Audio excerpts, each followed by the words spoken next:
Hello and welcome to the Finance and Tech podcast. I'm your host and Chief Finance Techie, Simon Ritchie. This is the show where we dive into all things technology for finance teams. I interview other finance techies, finance leaders, and industry legends who share their stories, strategies, and insights to help you build and grow your career in finance. In this episode, I talked with Susan Power. Susan is the founder and CEO of PowerUp Leadership. This is a fantastic consultancy that she started 6 years ago after a very successful career in the corporate world. In PowerUp Leadership, they're all about executive coaching and leadership development. They work with clients to train their teams on how to be better leaders and managers. For this episode today, I thought it was great to have a chat with Susan about how finance can be more of a business coach and how finance teams can redefine their role to be seen as a business coach and not just a scorekeeper. It's not just about tallying the numbers, but it's about helping to present some data and insights, but really also then ask the question and help our business counterparts to get to this moment of clarity. So Susan was fantastic. We talked through what it is to be a coach, some of the key techniques, the steps, the things that she goes through with every one of her coaching clients, some of the key questions that she asks to help them get to this moment of clarity so they can get a solution to a problem that they've been wrestling with and that they wouldn't have been able to get to on their own. Susan says that this is the way that we can transform our impact from being average to being truly exceptional. It's a really great conversation. Susan is an absolute expert in the field, very knowledgeable. And so I was delighted to be able to have this conversation today. I hope you enjoy. Susan, it is wonderful to have you on the show today. How are you doing? Hi, Simon. I'm fine. Thank you. How are you? Yeah, very good. I've been looking forward to our conversation. Maybe just for the listeners, you could give a quick intro and background on yourself. Yeah, thank you so much for having me on your podcast. So, in terms of who I am, my name is Susan Power. I'm founder and CEO of PowerUp Leadership based in Halifax, Nova Scotia, Canada. And my journey into leadership development, because that's really where our business focuses, started when I was an executive at a family-owned business, and I was promoted quite quickly in the role. And at the time, my kids were much younger. They were about 8 and 5, and I was traveling a lot for work, and I felt very, very stretched and frankly, a bit unsupported by my leader at the time. So I struggled to manage the stress of work and, that elusive work-life balance, and felt like I was never present, whether I was at work or at home. And that's when I discovered coaching. And when I left the corporate role 6 years ago, I became certified as a coach through International Coaching Federation and launched PowerUp Leadership. And really, my goal from the beginning was to increase the quality of leadership in our workplaces and to help executives feel supported and coached so they could succeed both personally and professionally. Fantastic. That's amazing. And so when we were chatting, I thought that this would be a great topic to dive into. So most of my listeners are finance people, but they are all working with a business. They're managing a complex set of problems for themselves and their teams. But they also are essentially, and this is what we're actually going to talk about today, they're acting as like a coach for their business. So they're not necessarily out there on the ground making all the decisions, but they're there as a coach, as an advisor, as a partner to work with the business. So for today's episode, we're going to talk about finance as a business coach and how we can help finance teams to transform from being scorekeepers to strategists. And so I thought, Susan, with your background, and especially the idea of coaching and the leadership development that you do, that you'd be a fantastic person to go to talk through that this topic with. Maybe just before we jump in, I'd love to just get to know you a little bit. So, Susan, let's just love to get to know you a little bit more. So, what's a hobby or something interesting about yourselves? Yeah, no, thanks for the question. 20 years ago, before I completed an MBA in marketing, I actually studied acting and theater and did a Wow. Bachelor of Arts in acting. And I have a passion for the performing arts, more as an audience member today. Love watching live theater. But what I didn't realize at the time was when you are studying, Shakespeare acting, you're learning stage presence when you're performing, when you're on stage. And one of the most frequent topics, and I'm sure many of your finance managers would be focused on this too if they're leading a team, but one of the most frequent questions I get asked is, how do I build my executive presence, my leadership Mm, presence? yeah. And I guess it never occurred to me at that time, and even today as kind of an interest, that that was something that we were building when we were on stage, holding Yeah. the audience's attention and engaging the audience and building off of that energy is very much what an executive does when they communicate. Yeah. Oh, that's fantastic. That's brilliant. And what would you say is something that's amusing or unexpected from your career working as a coach, working with customers? Yeah. Do you mind if I answer it from when I was in the corporate world instead Yeah, of with sure. Yeah, customers? absolutely. Yeah. So, a funny story. I was conducting a termination meeting, which is a very serious thing, Yeah, obviously, that's not terminating funny, but someone's employment.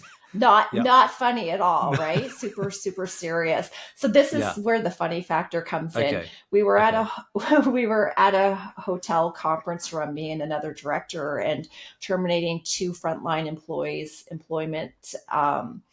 And I delivered the message, as of Yeah. immediately your employment will be terminated, and the news was sinking in. And at that Yeah. exact moment, a hotel employee entered the room with a platter of warm cookies and said to the impacted employee, "Would you like a cookie?" And it was like something from a Woody Allen movie. Like before he could even respond to your employment is terminated, there was and Yeah. this was not planned, like not at all Okay. planned, and very unusual that someone would just Yeah. enter a conference room.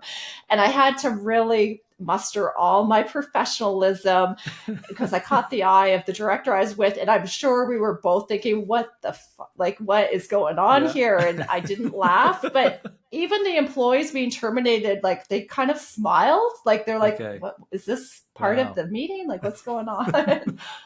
Okay. Did you take a did they get a cookie? Did you take a cookie or was it They for did take another a moment? cookie, They and did. maybe it softened the blow of the news a little bit. I Okay. can't remember if I had one because I was just in shock. Okay. Yeah, yeah, it's difficult on both sides, isn't it? Um Excellent. I love that. Thank you for sharing that. So let's talk a little bit about our topic for today then. So what would you say that finance teams can do to redefine their roles to be more like a coach rather than a scorekeeper? Yeah, it's a really, really great question, Simon. And I think it's certainly part of the role, a huge part of the role to be a Mm, scorekeeper as a finance person. yeah. But from the work we've done with financial firms, accounting firms, I think sometimes managers can lean too heavily into that scorekeeper function.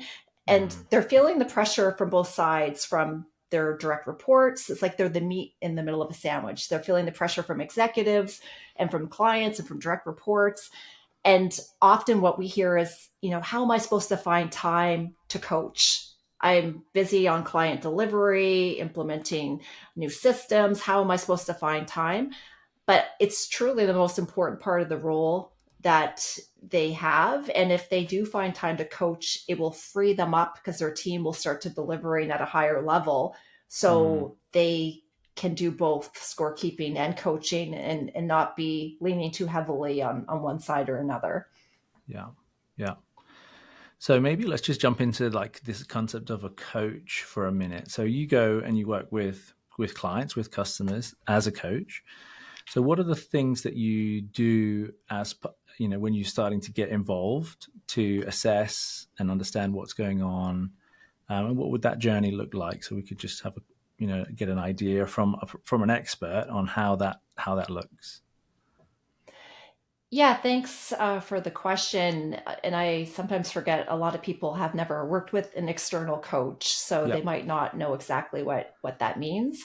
Hmm. So all of the coaches in my organization, PowerUp Leadership, were all credentialed through International Coaching Federation, which is the global Okay. body of Yep. coaches. And to be a professional certified coach, you need 500 plus hours of paid coaching hours as one of the Wow. requirements to coach. So Okay. anyone can call themselves a coach. It's not a Yeah. regulated industry, but essentially it's supporting leaders to deliver a higher level of performance and meet business goals. So Hmm. that can take a lot of different focus areas, as you can imagine, whether it's business coaching, leadership coaching, relationship coaching, communications coaching. There's lots of Yeah. different avenues that you can go Yep. down, but it's really about building a thought partnership one on one with the client for personalized coaching, asking them the right questions, goal setting, holding them accountable, encouraging them. Typically, every 2 weeks, you would meet with them virtually and understand what their biggest problems are and where they're getting stuck and ask them Hmm. questions to get them unstuck. Yeah. Okay. And so when you find somebody that is stuck, what are some of the things that you would typically recommend that would kind of get them going again? Yeah, it's a little bit different for each client, but I think really understanding what have you tried so far. So if we Mm. take an example, for instance, say a finance manager is stuck getting team buy-in to a new technology Yeah. they're rolling out, right? Yeah. Classic Classic. example. Classic. I Yeah. I would ask them as their coach, tell me what you have tried so far. What has been the response of employees so far? What is what are you hearing in terms of why they're not adopting the technology? And unpacking the problem a bit and getting the person to speak about it, they come up with their own answers in the process because as an Hmm. external person, I'm not part of the project. I'm asking them all the questions and it's creating clarity in their brain as they're describing it. And the end goal of any coaching call is to arrive on a few actions and insights that the person takes away and tries in between coaching conversations. So this process is basically a strategic thinking process with another person who is at the 20,000-foot level, Yeah. not in the Yeah. weeds. Yeah. Yeah. And that's powerful. I suppose that's where I think, and I've done some coaching. I've worked with a coach in my career. It's been hugely Mm-hmm. successful. But I've never thought to really try and apply this in terms of finance. But I think that's what we would do is where we're not there to tell the business how to solve their problem. We're there to give them some info and also ask them some great questions and Mm-hmm. help them get to, as you say, that moment of clarity. And often within doing that, if you can, do it in the right way, then you can help them get to solve their own problem or be part of coming up with the solution. But it's not necessarily about a finance person pushing for a specific idea or solution. It's really about helping create that clarity, which is I love what you love about what you Yeah, said I there. think you bring up a really good point, Simon, because I'm just thinking of some of the finance people I've worked with, Hmm. and people in the business, they don't always really understand finance to the same Yeah. degree that a finance manager would. Yep. So not only does the finance manager want to make sure that the numbers make sense and they Yep. understand the financial language, but if they could take it to the next level and ask them a coaching question in terms of how are you going to use this information to make a decision on this challenging Hmm. financial problem, they're helping them integrate the information to coach them through applying it. And to me, that takes an average financial manager to an exceptional financial manager because they're really helping the person make sense of the data. Yeah, I agree. I absolutely agree.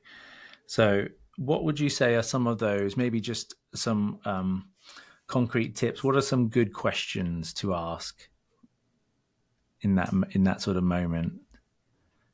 Like good coaching questions. Yeah, there's so many of them, but specific to reviewing financial, like say year-end report with someone and applying it to a business problem. Yeah, Is that your question? yeah. I suppose. Yeah. What are some good,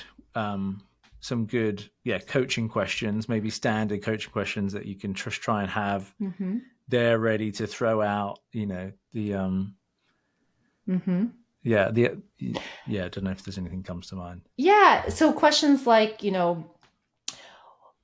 what what is your biggest problem that you're facing right now from a Yeah, business perspective? What is your biggest problem?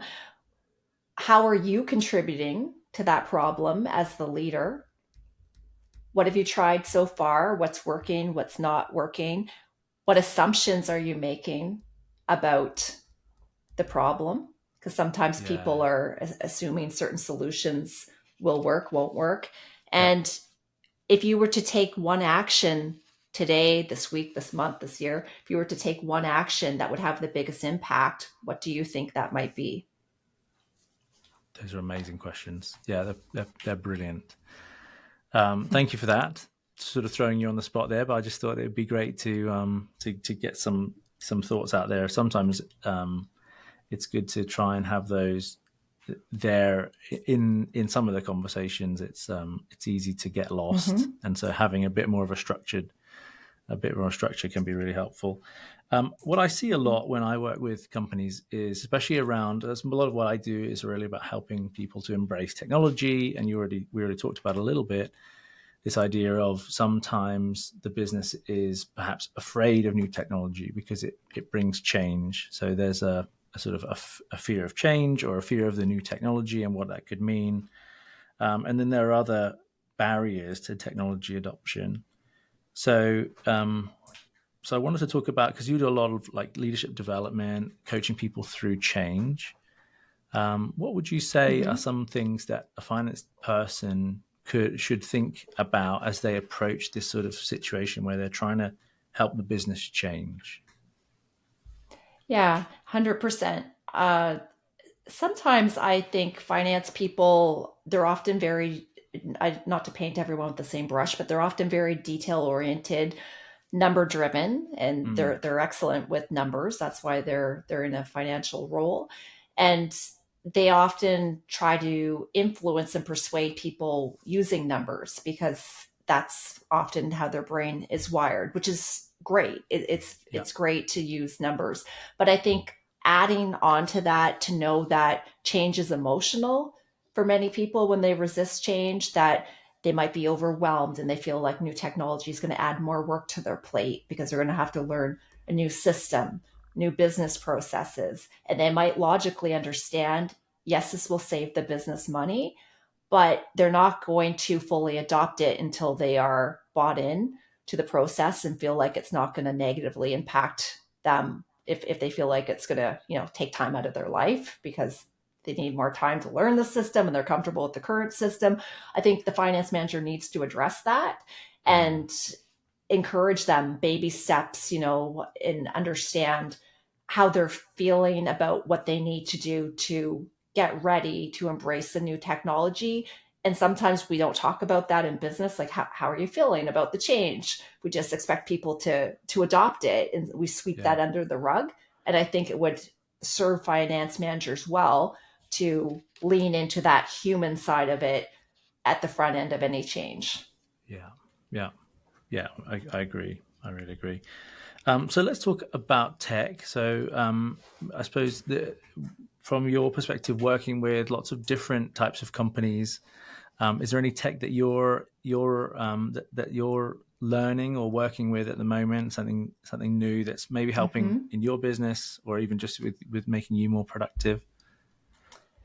Yeah, well, we're certainly hearing a lot about AI these days and how Yeah, to integrate that into all internal, external business processes is something that I think we're all pretty focused on these days. So certainly that's something we look at in my line of business, but more from a learning and development perspective, virtual technology, adaptive learning platforms. We're seeing a lot of personalizing to individual learning styles and preferences. So there's learning algorithms out there that can analyze, user performance and preferences and provide customized learning experiences. So whether it's, a preference for micro learning and analyzing data sets to see where there's potential performance improvements, because it could be different from one user to another where they need learning support. So we're seeing a lot of learning going from being a cost center to being more of a predictive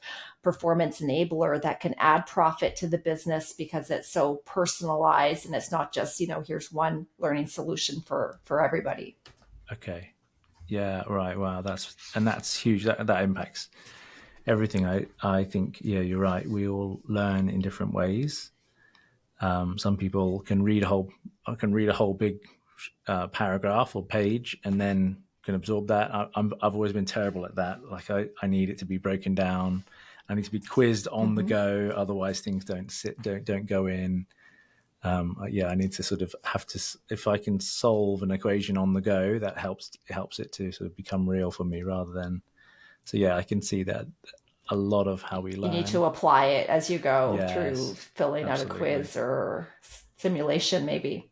Yeah. And so that applies, I suppose, for us in how we work for ourselves, for our teams, how we teach our teams on how to do certain things, how to improve and get better. And then also, in terms of how we work externally, there's some great technology opportunities. Definitely. There. And I think it needs to be tied to the business outcomes that are being created, because sometimes people think of learning and development and they think, oh, this is something I'm going to do and it's going to sit on the shelf and it's just going to be, interesting, and then nothing's going to change back on the job. But it needs to be integrated and applied. So they're using real scenarios. Like any learning designer developer who's worth their salt will find out, okay, tell me your biggest business problems, and we'll customize the training to address that. So we can measure it post training, what the outcome has been, and has it delivered a different business outcome because of the training. So it's not, far removed off the shelf. It's very much integrated with the business. Sure. Yeah. Amazing. Fantastic. Let's maybe just move to my favorite part of the episode, which is like quick fire questions. So I can just throw some questions at you, and you can give me whatever immediate answer comes to mind. Okay. So, what is one book that you think every professional should read? Buy Back Your Time by Dan Martell. Buy Back Your Time. Talk to me about that one. I've not heard about this one. Yeah, this is the book, and Dan Martell is a SaaS entrepreneur. He's sold and exited 3 SaaS companies, and this is a Wall Street Journal bestseller. He's my coach, and the book is written for entrepreneurs, but it could apply to any manager that feels like they don't have enough time in their day. And he talks about doing a time and energy audit, the replacement ladder in terms of what roles you should fill to buy back your time, how to build a life you never want to retire from, and the 5 time assassins. Like it's very much cool. On finding more time. Finding more time. Yeah, that's great. That sounds brilliant. I'm going to put that on my list. Who is a leader that inspires you and why? Oh, great question. Tony Robbins. Okay. And the reason he inspires me is I love his energy, how he communicates. He, I think, was the founding father of coaching. I remember listening to his cassettes as a kid. My dad would have them in the basement, his leadership development cassettes. Okay. And what he says works. Like he understands the psychology of moving towards pleasure, moving away from pain. Like I know he didn't come up with it, but he packaged it up in a way that makes sense to the average person. And he's just an inspirational guy. Fantastic. That's awesome. What's the best piece of advice you've ever been given? The best piece of advice that I've ever been given would be faith over fear. Have you ever read the book Think and Grow Rich? Not yet. By Napoleon Hill? Oh yeah, I It started it last year. Actually, I'm not through it yet. I really like that book. And he talks about faith and fear make poor bedfellows, that if you have faith, it's hard to be very much driven by fear. So I guess I got the advice from the book would Uh be, huh. even if you don't know how you're going to do something, lean Yep. into faith and find a way, and that will help extinguish any fear around Be it. brave. Yeah, awesome. Love it. Fantastic. And last one. If you could sum up your philosophy on leadership in one word, which word would you choose? Give. Give. That's a fantastic word. What made you choose that one? I think leadership is about finding ways to serve others Hmm. every day. And my measure for success is, who have I helped today? And if I can't answer that at the end of the day has not been a good day. So any leader, leadership is not a job title. It's all about who you help and how you help them, and being consistent. Fantastic. Susan, thank you so much for coming on. If I could just summarize, some of the things that we've talked about, it's been a great conversation. I love the idea that through coaching, we help to create clarity so that we can help our business potentially solve its own problem. We're creating clarity with data, but also by asking good questions and helping to pull people out of the detail sometimes, so we can really understand what's going on, what's going the way, and that by doing that we can help all of our finance people, or we can all move from being average to exceptional. And you gave us some great examples of great questions that we can ask. And I am definitely going to go and read Dan Martell's book, Buy Back Your Time. So thank you very much, Susan. Awesome. You got some training that's coming up. I'd love to just hear about a bit more about that. Yeah, thanks, Simon. PowerUp Leadership, we have a coaching skills for managers public program. We piloted this program with 75 managers last year with one of our clients, and they asked us to bring it to a public virtual training and coaching program.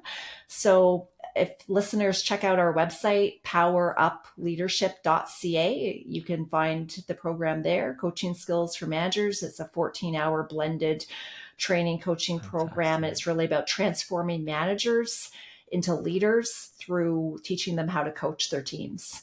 That's perfect. That is brilliant.